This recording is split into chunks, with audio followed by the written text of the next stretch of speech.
afternoon. Good afternoon. I'm Susan Kelly, President of City Club. Welcome to another City Club program. Today we will look at what has happened to Oregon's high-tech industry and what the prospects are for a second growth of the Silicon Forest. Our guest speakers today are Sharon Van Sickle, Senior Partner with the law firm of Fleishman-Hillard, Dave Chen, General Partner with OVP Venture Partners, and Jim Johnson, former General Manager for Intel. But first, a few announcements. Join us for a special program next week focusing on our public schools. Our panel of experts will include, experts will explore what it takes to attain excellence in our schools, including community involvement and funding. To retain that excellence, our speakers will be Jim Scherzinger, Superintendent of Portland Public Schools, Greg Cantor, Vice President for Public and Regulatory Affairs of Northwest Natural, and City Commissioner Jim Francisconi. This will be here at the MAC, and as usual on a school program, we are inclusive of David Douglas and Park Rose and the other two school districts that have in-holdings within our city. Another announcement, the mayor will not be our guest in 2 weeks. Instead, we will have Senator Peter Courtney from the legislature, and the mayor will be with us on April 4th, so please mark your calendars. Our program host today is Chris Smith, member of the Board of Governors, and he will ask the first question of our panel. Following Chris's question, we'll open the program to questions from City Club members in the audience. Please line up behind the microphone well in advance of the end of Chris's question so that we can have as many questions as possible, and be sure to identify yourself as a City Club member and keep your question confined to 30 seconds. Broadcast of City Club programs this quarter is made possible by the corporate underwriting from Pope & Talbot, Weyerhaeuser Company Foundation, and Pacificor. We thank our sponsors. I will introduce our speakers in the order in which they will speak. The first is Sharon Van Sickle. She is Senior Partner, General Manager of Fleishman-Hillard Portland and Seattle. Sharon oversees their operations in the Pacific Northwest and provides strategic direction for public relations programs across a broad client portfolio. She has worked with many of the region's technology entrepreneurs during her last 20 years as co-founder of KVO Advertising and Public Relations, and during her tenure as Public Relations Director for Tektronix. In her 8 years at Tektronix, she managed local, national, and international public relations programs for most of the company's operating units. Dave Chen is with OVP Venture Partners. He brings more than 20 years of operating experience in the software and communications markets.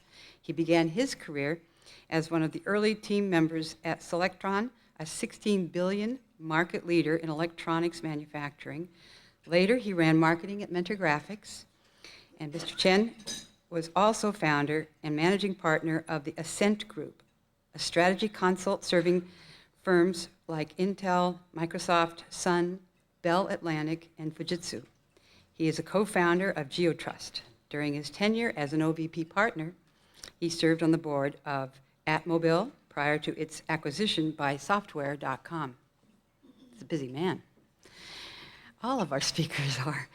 Jim Johnson, business and civic entrepreneur and former Intel vice president and Oregon site manager. Jim is a business and civic entrepreneur and an angel investor. He works closely with other high-tech and business leaders, legislative leaders of the Oregon University system to educate Oregonians on the long-term economic benefits of investing in Oregon universities. Mr. Johnson was formerly an Intel vice president in the Technology and Manufacturing Group and Oregon site manager before retiring in the summer of 2001. He held a variety of positions in his 27-year career at Intel. Welcome to our guests today.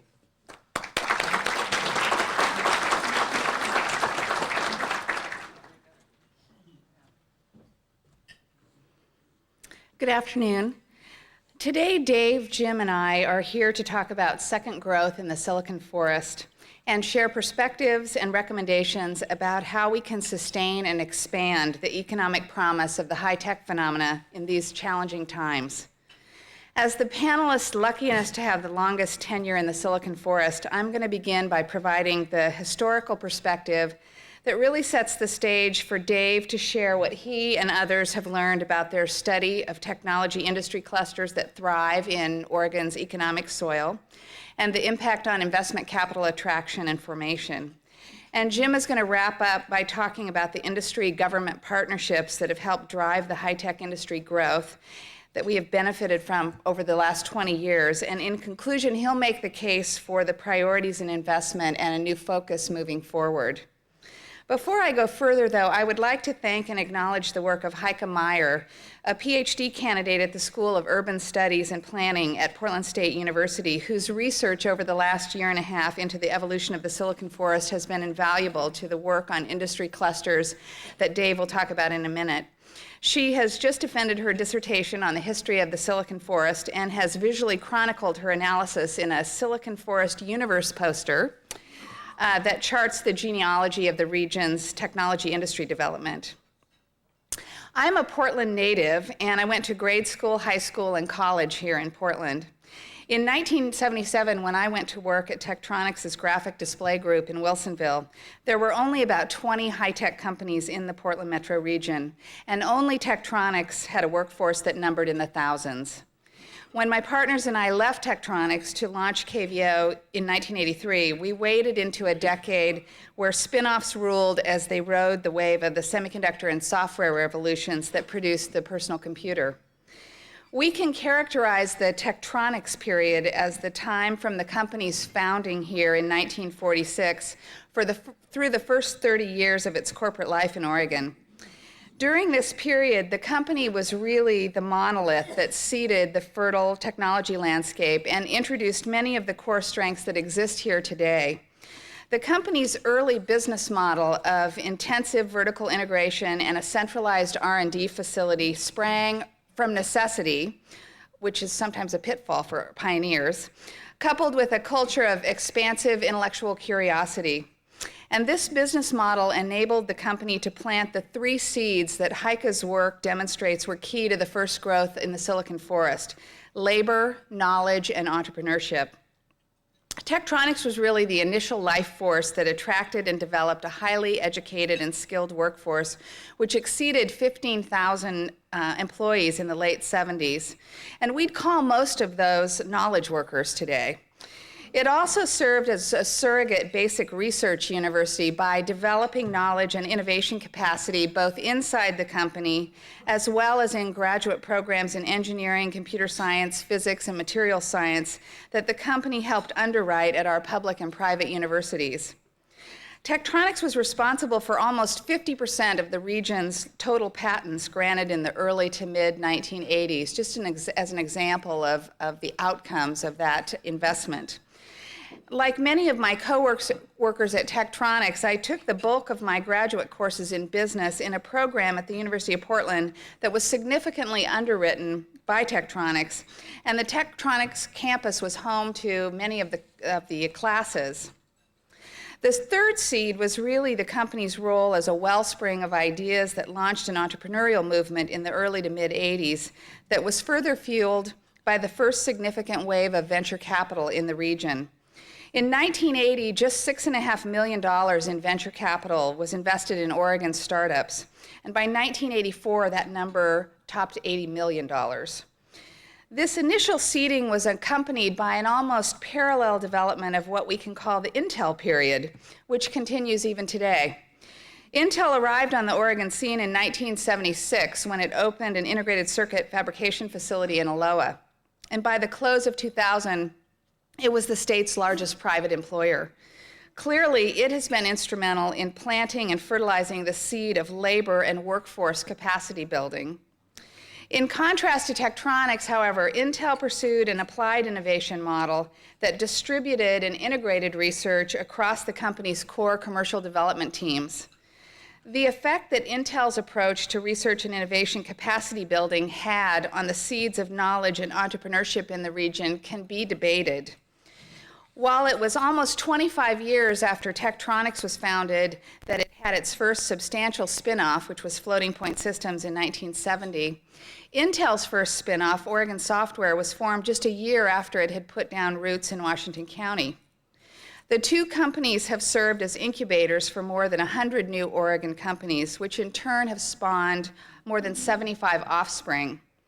The number of registered patents in the Portland region has grown by 8.8% per year since 1990, outstripping annual patent growth rates in Seattle, Boston, and San Diego.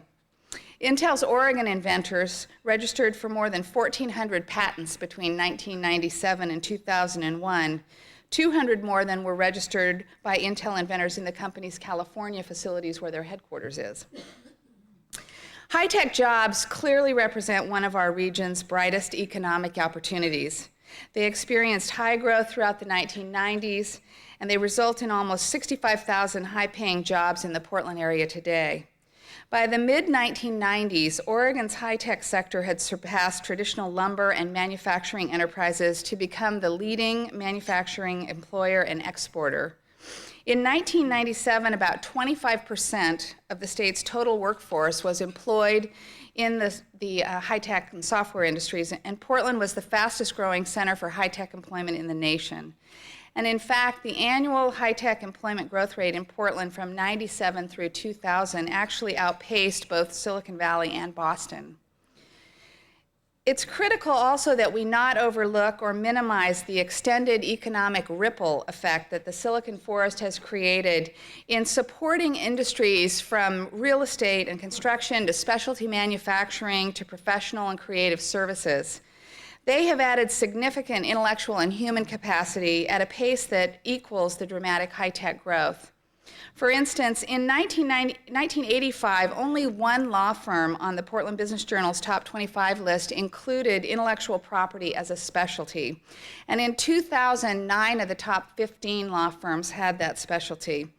Many of the law firms that have developed or acquired expertise in patent law here are applying that know-how to Oregon companies in traditional manufacturing industries, in agriculture and forest products, and helping them to mine and monetize intellectual property to create new avenues of job and wealth creation.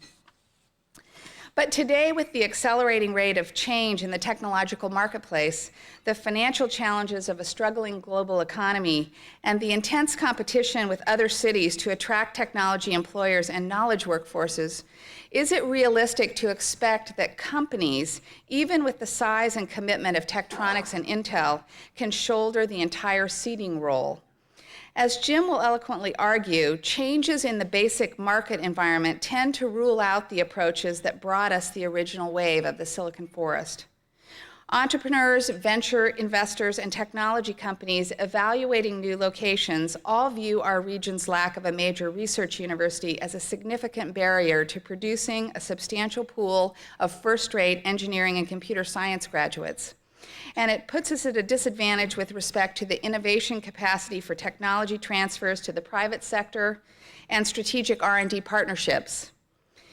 In closing, there are really 4 C's needed to achieve a robust second growth in the Silicon Forest: critical mass, caliber of workforce, capacity for innovation, and capital. Together, they create the cachet that will attract and compel more companies, investors, and knowledge workers to choose Oregon as home for their families and the future growth of their organizations. But there are also hard realities to face. In 1985, Tektronix and Intel were the 2 high-tech companies on the Business Journal's list of the top 20 private employers in Oregon. In 2000, only Intel remained there. While about 80% of the 370 technology companies on the Silicon Universe poster are still in business, why haven't more thrived and grown to that top 20 private employer status? Does this performance dampen the willingness and desire of venture capitalists and institutional investors to bet on Oregon startups? And if we don't invest more in our university system and research caliber and capacity, will we lose our best and brightest and fail to attract them from outside our borders? And will those highly desirable 25 to 35-year-old knowledge workers continue to be drawn here if we dilute or desert our commitment to strong public education and an unmatched quality of life? As Ethan Seltzer of PSU's Institute for Metropolitan Studies puts it, right now Portland is attracting this demographic for reasons that have nothing to do with the current business climate. The question is whether we can keep them. In the wake of Tuesday's defeat of Measure 28 and the continued lack of economic growth, we know there are many in this room and listening around the state who are concerned about the potential loss of basic services. At the same time, we know that the first wave of the Silicon Forest produced a dramatic and positive transformation of our state's economy, its workforce, and its educational infrastructure. And we cannot afford to be short-sighted about making the strategic investments that will continue to attract knowledge workers and investment capital to Oregon and stimulate venture creation. Thank you.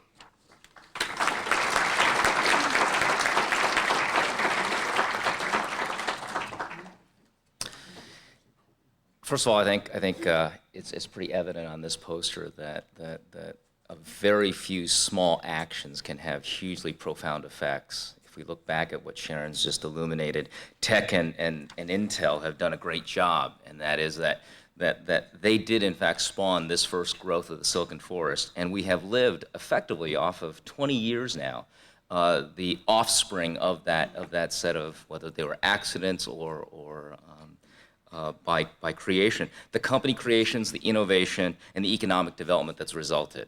You can make an argument that much of the silicon, the fab investments that took place over the last number of years, the companies that came into this region were in fact attracted to this region primarily because we had these anchor tenants of Tektronix and Intel. So the comments that I'd like to make really are around this whole issue of the notion of clustering. And the cluster idea is actually pretty simple, and that is that birds of a feather flock together. That if you've got 6 restaurants on a street, it's actually good for each one of the restaurants because you attract not only more patrons, you attract an educated service staff, wait staff, you attract better chefs, and more importantly, you also attract a set of specialty vendors in and around that restaurant community. That's basically the clustering concept in a nutshell. And by looking at this poster, one of the things that should come to mind is, in fact, the incredible power of clustering. The number of companies that do related things sprung off of those two genesis. So it shouldn't be a surprise that for much of the 20 years, a great deal of the strength that's come out of this region has come out of semiconductor-related things and imaging-related things, whether that's printing or visualization. I think the challenge that we have is that first wave, which gratefully lasted about 20 years, seems to have sputtered, and we can't quite make it into the second wave. The second wave is not without its challenges. We're trying to catalyze a second wave at a time when we have a very bad national and arguably world economy, one where our own region's economy has its own set of idiosyncratic problems.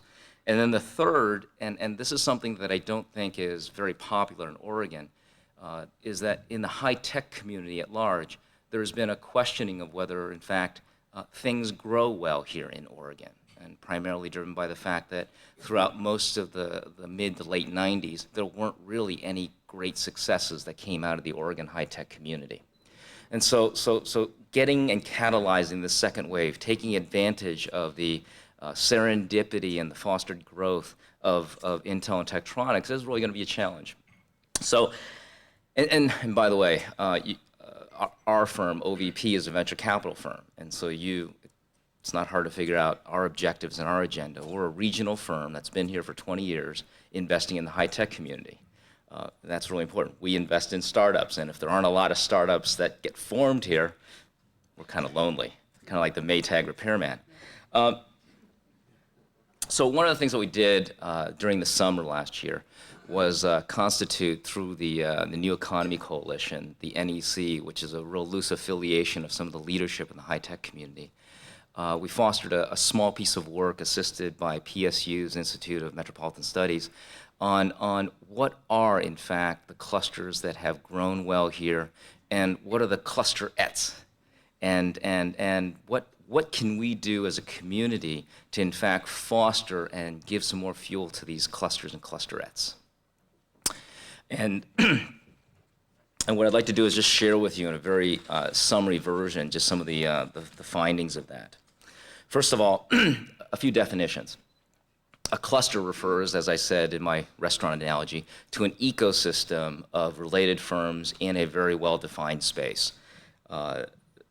Second thing is that the cluster itself is a net exporter. It creates value that is in fact exported out of the region. It attracts companies into the region specifically for the purpose of being part of that cluster. Where the results, and one of the ways that you can tell that you in fact have a cluster is that, again, these are sort of fuzzy notions, but you have this sense of spontaneous combustion. That is, because there's a high concentration of companies in a related area, you have this sharing. People meet in clubs or in informal settings or formal settings and are doing business with each other. They're swapping intellectual property. They're swapping people. So you get this free flow and networking effect. And one of the results of that free flow is new ideas, new companies. And one of the things that I think also came out of our work, and this may be, again, a subtle distinction, the difference between concentration, that is, we got a whole bunch of companies that do related things, versus the notion of clusters, is that very important thing, which is that, in fact, they're brought together on a common agenda. There is this common sharing. In fact, what you see is that cluster self-organizing around initiatives, policies, self-interest. All right. And one of the observations that you would make in Oregon, maybe it's part of our independent heritage, maybe it's partly because the 90s were a great decade of prosperity, is that most of our industry groups actually don't talk to each other. Most of our clusters, our semiconductor cluster, our imaging cluster, really don't deal with each other very much. All right. And it's really odd when you call some of these meetings together where you know that two competitors or related parties in semiconductors should know each other. Oftentimes, they've never met. They know each other by reputation, but their marketing guys have never met, their sales guys have never met, their CFOs have never met. So it's surprising the level of disconnect that there is in this, and which also spells opportunity. And this concept of clustering, I think, is also very, very important from a perception standpoint. And that is that one of the advantages of clusters is that strength begets strength, and that is we become known as a sector or a region that in fact does a few things very well. I'll give you an example. For example, in cancer and genomics, you look at places what springs to mind? You think of San Francisco, you think of Boston, you think of San Diego. When you think of wireless communications, where do you think? You think of, again, the Silicon Valley, you think of San Diego. When you think of Oregon, it's not always apparent that we've done a very good job of making the rest of our high-tech community and the rest of our nation aware of what really grows here naturally and thrives here in the soil. So let me net it out. With PSU's help, we identified, and again, some of this is no surprise, 3 or 4 areas of high concentration. The two most obvious, where we have clear dominant strength on a nationwide, arguably on a worldwide basis, is that if you look across the entire United States, we are actually ranked number 3 in the nation in terms of the strength that we have in the entire breadth of the semiconductor food chain. Everything from design, IC companies, software companies that support the design of these very complex chips, all the way through to the manufacturing process. The big question is, what do you do with that? And by the way, we're number 3 behind Austin, Texas, and of course Silicon Valley. The second area of high concentration for this area is in the areas of imaging and printing. Throughout, and some of the names should be obvious, not only the new startups like Pixelworks and InFocus, but the Tektronix, now Xerox division. And of course, one of the largest components of the printing and imaging has invested a huge amount of money in the Oregon area, and that's Hewlett-Packard's inkjet printing group. Tremendous amount, and you can constantly see a wellspring of imaging coming out. And then we've got probably a handful of 4 or 5 what I'll call clusterettes, where we have 10, 15, 20 companies in related areas, and I'll just highlight a couple of them. One is health IT. Again, don't know why. Maybe it's because of OHSU, But over the last 10 years, we've spawned about 10 companies that are in various aspects of healthcare informatics, healthcare IT services, et cetera. And then the fourth one is security. Again, for some odd reason, we have spawned a good 20 to 30 companies, and oddly enough, we've also attracted some out-of-region strength. Symantec and Network Associates, both very, very strong leaders in the security space, Valley-based companies, have relocated very, very significant engineering populations up here and continue to invest in this area. So what do you do with this knowledge of what we do well and what grows in the soil? I'd offer up that there's at least 3 or 4 very practical implications or implementations. The first is corporate recruitment. Corporations, when they think about where to locate, want to locate in places where they know that there's not only quality of life, which we have in abundance, but that they can get great employees that are relevant to their space. All right. Part of the reason that the foundries relocated here, part of the reason that the IC industry located here is because after Intel, they knew that they could get a population here, access a population. So I would suggest that both on a local and a regional level, that our corporate recruitment, attracting the next division, in fact, foots to these concentration areas. An example of that is when General Electric Medical Systems, which is a multi-billion-dollar high-tech division of General Electric, bought Medical Logics.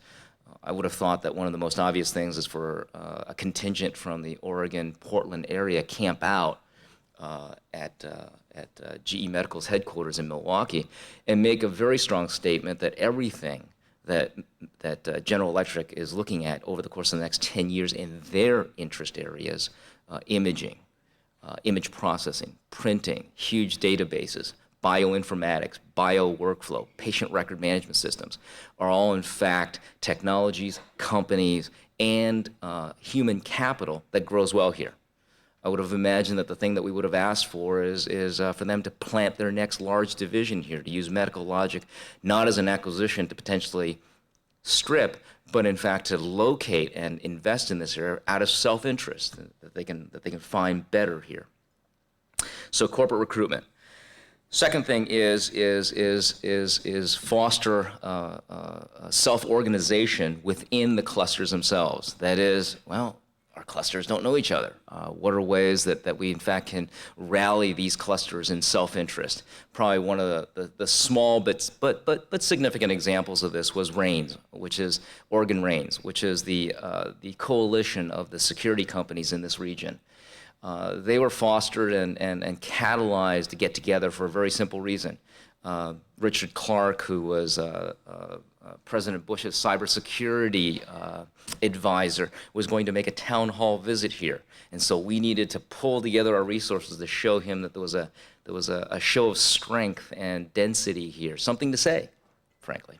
And so Oregon RAINS, spawned by that initiative, found out, oh my God, there's 20, 30, actually I think the membership is now up to 64 companies that do cybersecurity related things in this area. And now they're forming their lobby group, they're forming an ability to help go to, for example, OSU and set their agenda or ask for agenda in the university. So these things have some sort of wonderful, mysterious, critical mass, spontaneity kinds of things that happen. The third thing is as we identify clusters and make them known and perceived, capital formation happens, not the other way around. There's money always follows a good deal. Money follows momentum. And what we need to be able to show is that in fact we have momentum, we have critical mass, and I assure you venture capital will follow. It's a tough world out there right now, and so venture capital firms are in fact pulling back in. If they see momentum up here, they'll pull back in. And then the last is as we begin to understand the clusters and where the next new thing within these clusters are, I think that offers us a kernel of understanding or a kernel of insight into where our next university research potentially can help us become the next wave. And so there is this hand in glove between clusters, institutes, research, etc. The bottom line is we're a small economy. And so you pick your places. We can't be good at all things. And I would submit that understanding our strengths, our clusters, is in fact a great starting point for a multitude of programs. Thank you very much.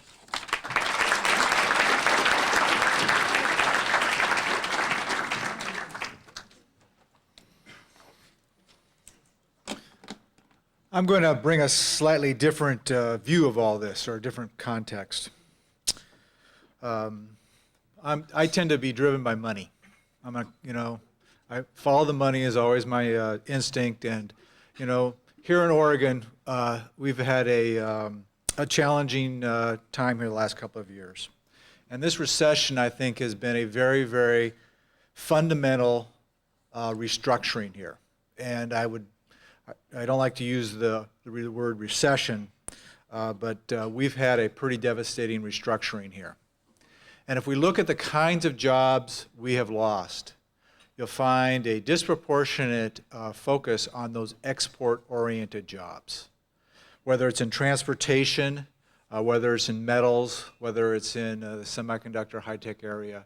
We are losing at a much higher rate than the national average of those jobs. Now, when the economy recovers, those jobs will return, but not to Oregon. I doubt that the manufacturing jobs up in Freightliner will ever return. Now, I have no inside information. That's just Jim Johnson's opinion. So we have to get a focus on that export-oriented economy. Because if you just go back to Economics 101, you'll see that, in general, your export-oriented jobs create about 1/3 of the jobs in a community. Or another way to say that is, there are 2/3 of the jobs in the community are driven by and supported from those export-oriented jobs. We in Oregon have seen what happens in a small mill town when the mill shuts down. It's just a few jobs, but the whole place shuts down because it lost its export jobs. So we in Oregon have to start focusing on that.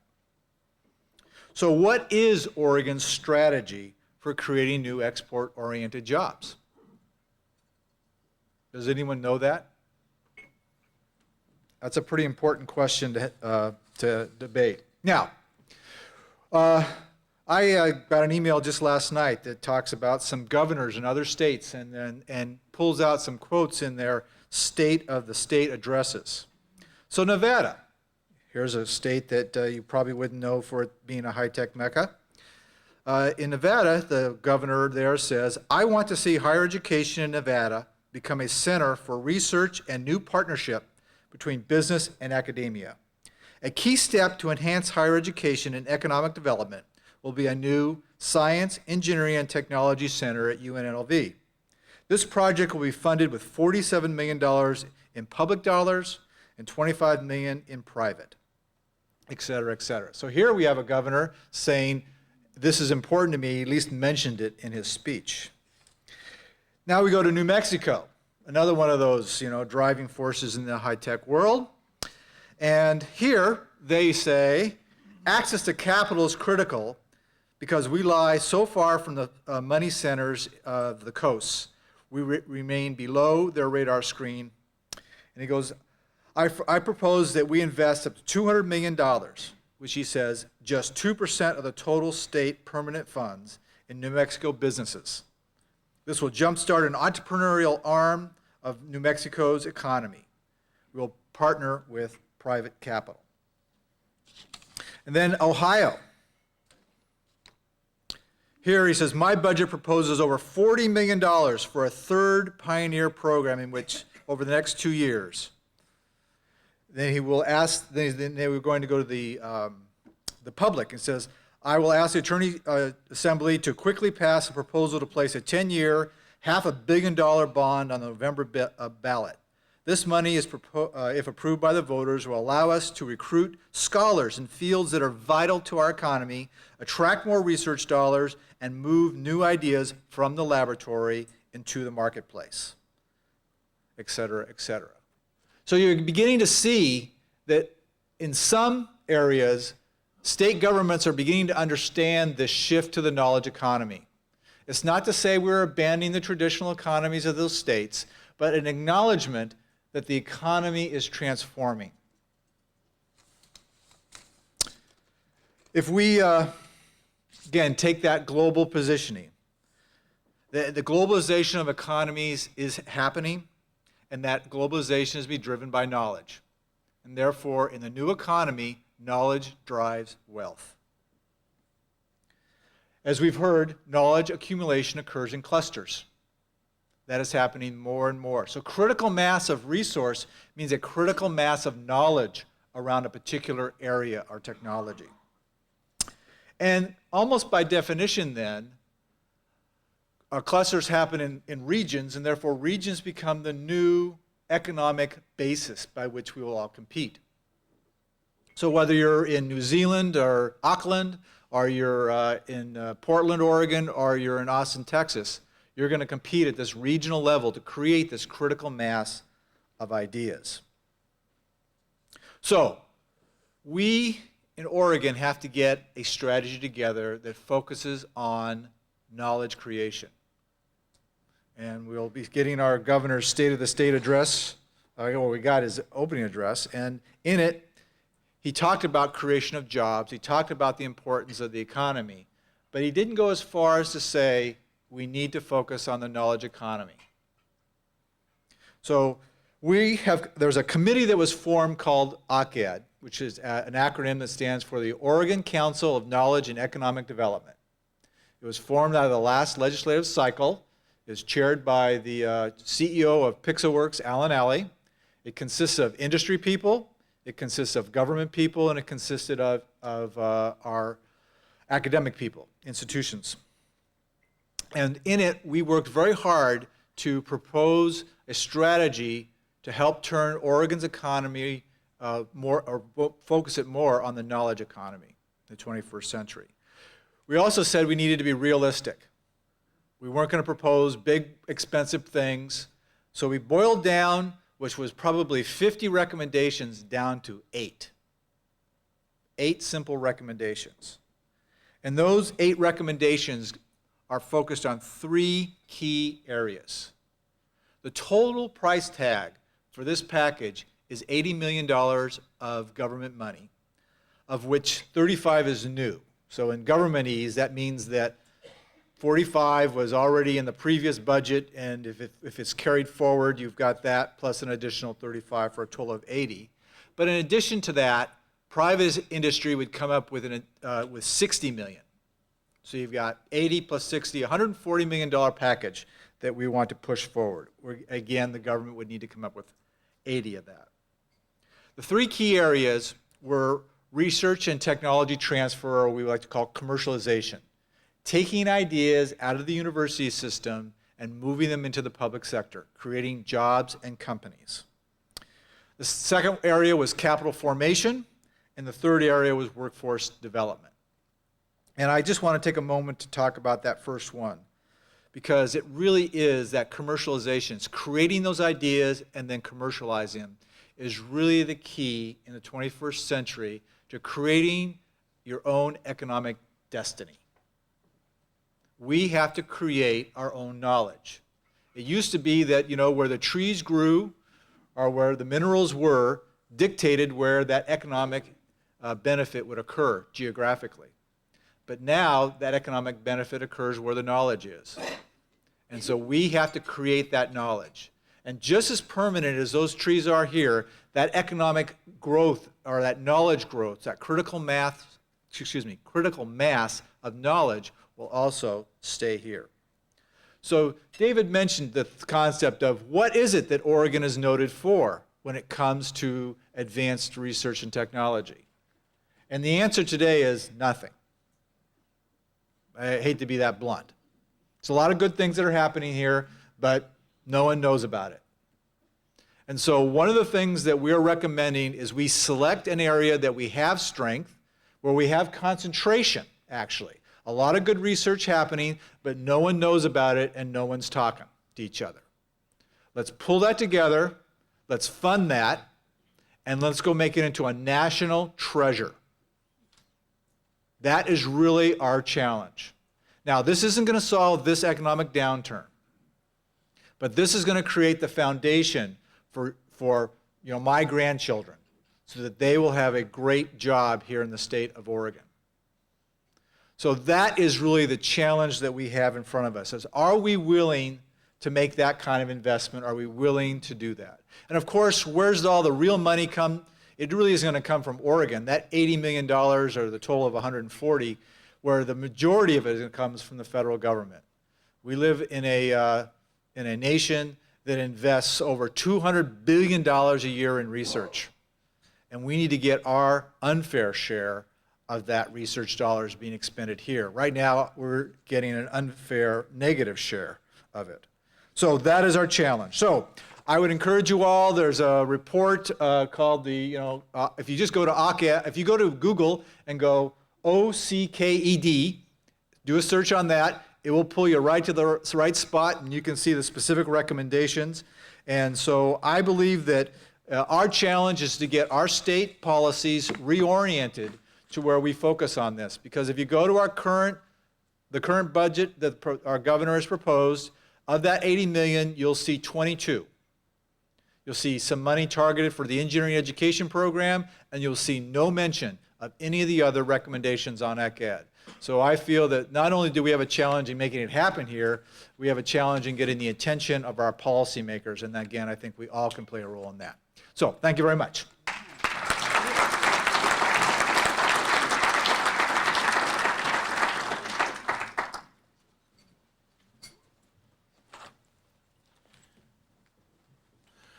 Well, I'd like to thank our panel for another fascinating City Club presentation.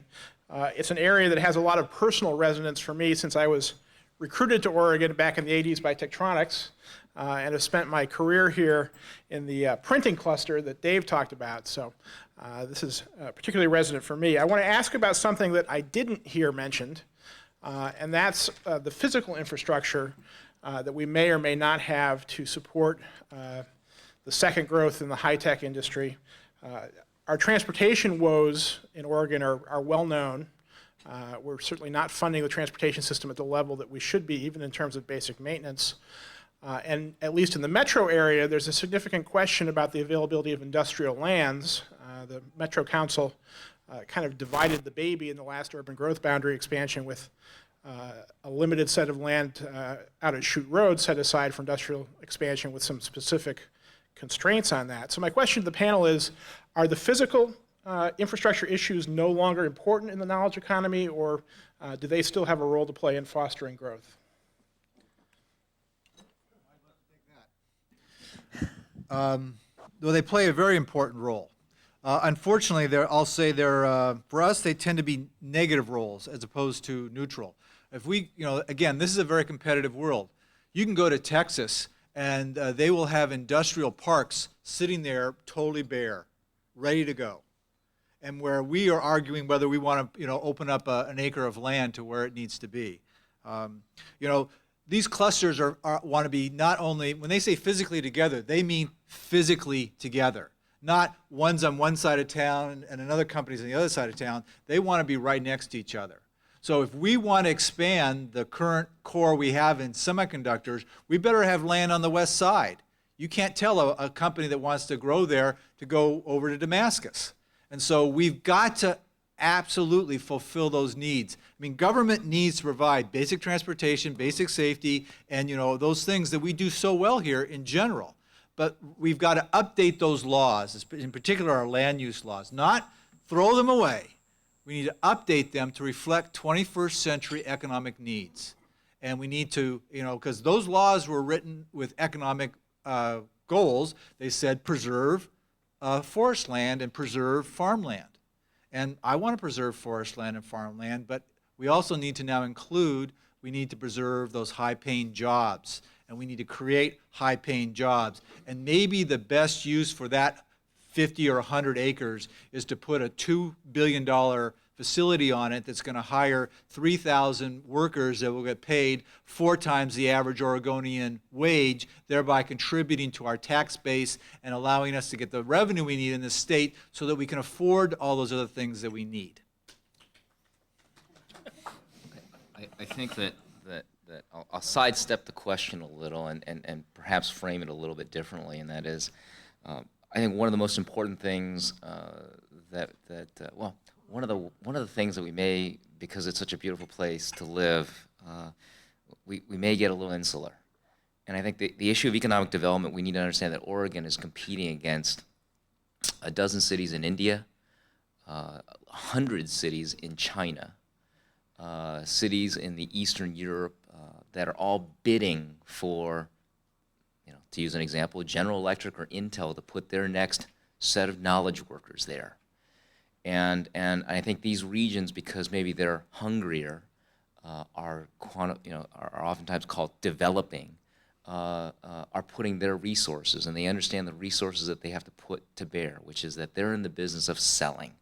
And so what are they selling? They're selling not only the fact that it's an attractive place, that it's quote-unquote business-friendly, but what does that really mean? It means that the land is available, that the economy is available, the community is available and supportive. I think our challenge as an economy, and a regional economy, is to realize that, one, we do want to balance the beauty of what we have and the quality of life that we have. In fact, many of us moved here to take advantage of. But yet at the same time, we have to very much recognize that there's about 100 cities in the world that want to eat our lunch and want to take those $50,000, $60,000, $70,000 knowledge worker jobs.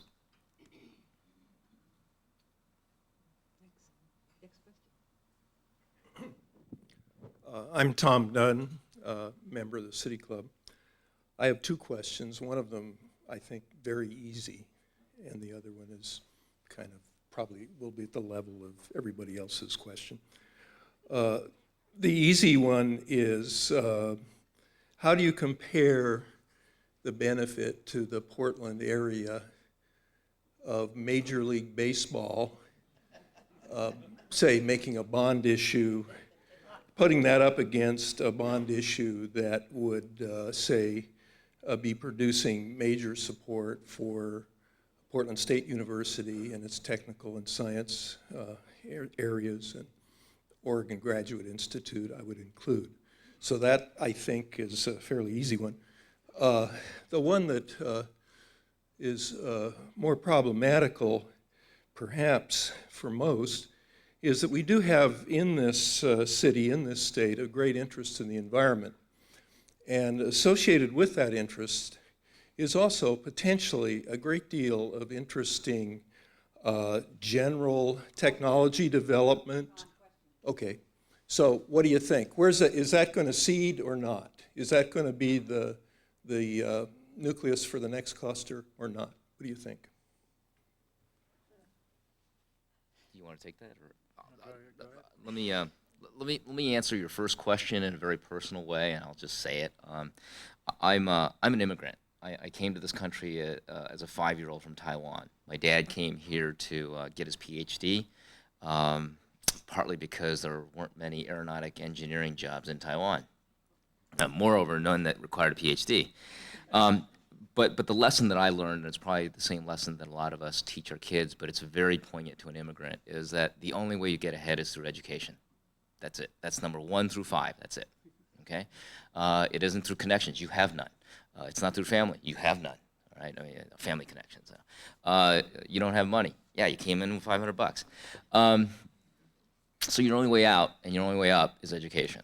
And so from a very personal basis, a $500 million research institute of national note is probably, in my opinion, bears much more benefit to the ecology of this state. The flip side of that is every single major technology center, I think in the world, certainly in the United States, has a foundational element, which is a world-class research institution. Austin, Texas did the things that Texans do. They decided that's true. We'll go buy it. So in the 70s and 80s, they went shopping for world-class researchers, and they made UT an unbelievable research institution. We don't necessarily have that luxury, but every single high-tech center is in fact founded with that. California is founded with Stanford, Berkeley, Boston obviously with Harvard, MIT, and a host of Seattle with UW, Austin with UT. We don't have one. I would say that to answer the second question is, where are some of the potential well springs? Well, I want to touch on that, and that is that I think that there's one that's maybe a little bit more bird in the hand and one that's maybe a little further out. The bird in the hand one is we are a leader in semiconductors, and we are a leader in, for those of you non-technical, we do small things really well, all right? And small things long ago went beyond the diameter of a hair. And we do that extraordinarily well. We know how to design to it. We know how to build to it. We have engineers. We have, in fact, a whole host of research throughout each of our universities, which in fact are around that area.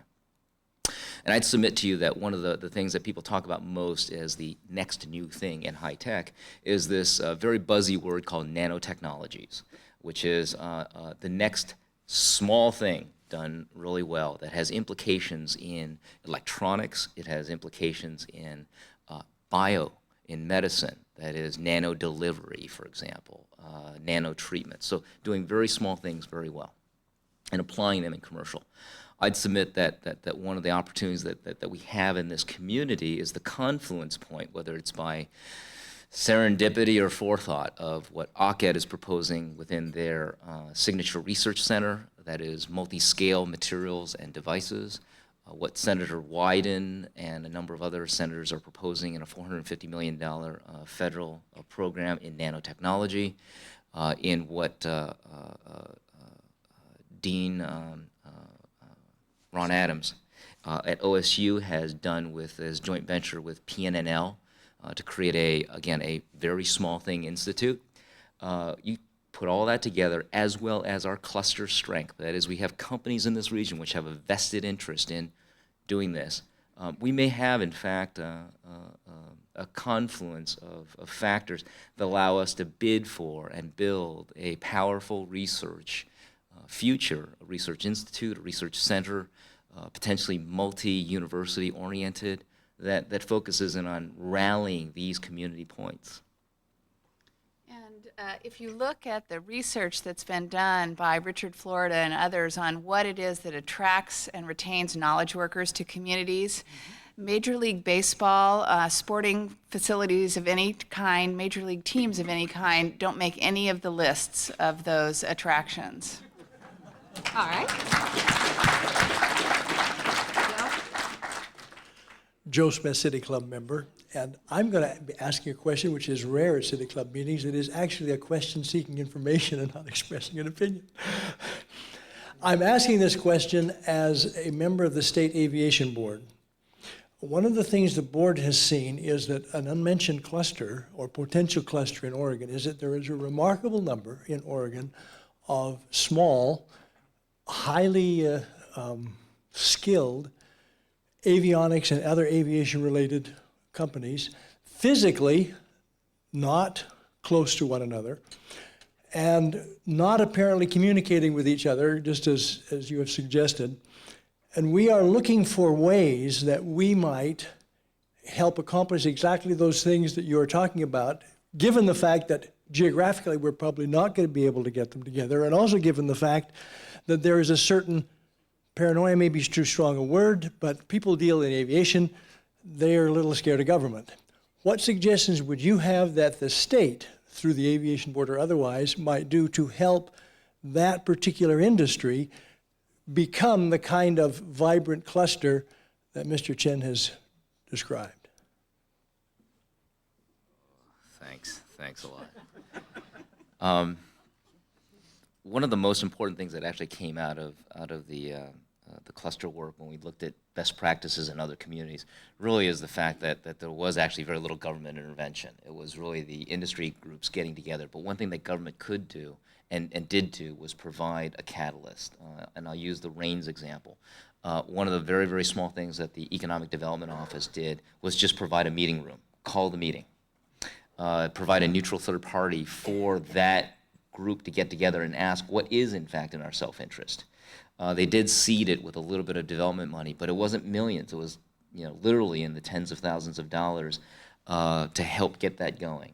So one of the things that potentially the Aviation Board could do is as simple as provide a neutral meeting ground, a non-competitive place, and propose that agenda, which is what in fact could you guys be doing together What could you do what would you ask us to do as a government recruiting agent to in fact recruit from outside the region into this region? So it's sort of help thyself, but you can provide a place to have that discussion.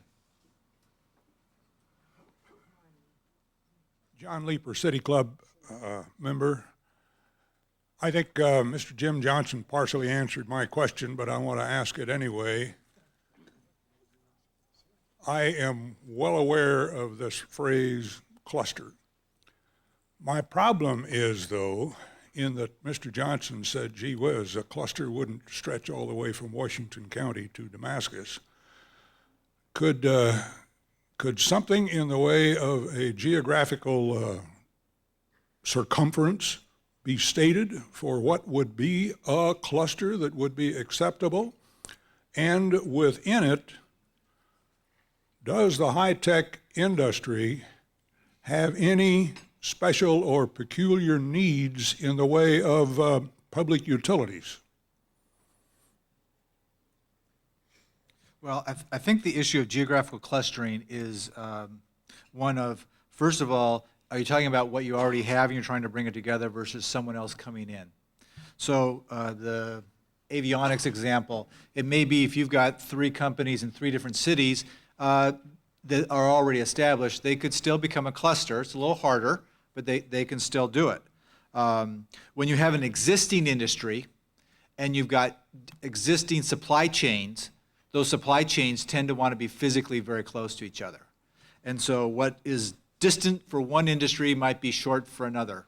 So there isn't really a hard and fast rule. Your utilities does tend to focus a lot of that. So if you're in the semiconductor industry and you're in manufacturing, you need a lot of power, you need a lot of water, which means you need a lot of sewer, which means if you're going to want to be close to each other because that's where all that infrastructure already exists. You see that in Alabama with all of the car manufacturers that are going there. They're all going there because all the physical infrastructure is there, the supply chains are there, and again, it's that notion of clustering. So part of this is when you're recruiting, you got to do what the customer wants. And then when you're trying to create, you're going to be as flexible as you can. We have time for one more question. All right. I have a question for all of you. In the context, first I want to say these are very exciting and promising proposals. They're down the road a little while to produce. In the meantime, there's some hungry people who will be hungrier in this state. There are fewer teachers for students. There's shorter school years. Will you join me in 2 things? Trying to push our president and our Congress at the national level into doing the sensible thing in economic stimulus by sending some money to the states, quite a few $1 billion, maybe $1 billion or $500 million to the state of Oregon, sharing it through the country? And will you also join me in what I call the self-directed Oregon personal income tax by sending at least 1/2% of your Oregon taxable income to either the general fund or to state agencies? Now, this is a multiple choice question, and there are answers A, B, C, or D. The answer to each question is yes, so just raise your hands. Do you agree?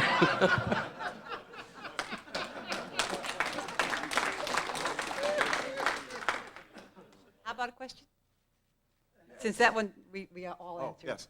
Well, I know particularly you, Jim, are very active down there with the Oregon State engineering, and we just have found that Portland State is also going forward with a major activity on engineering and research. How do those things play in? We've got more or less $100 million, I think, associated with those 2 projects.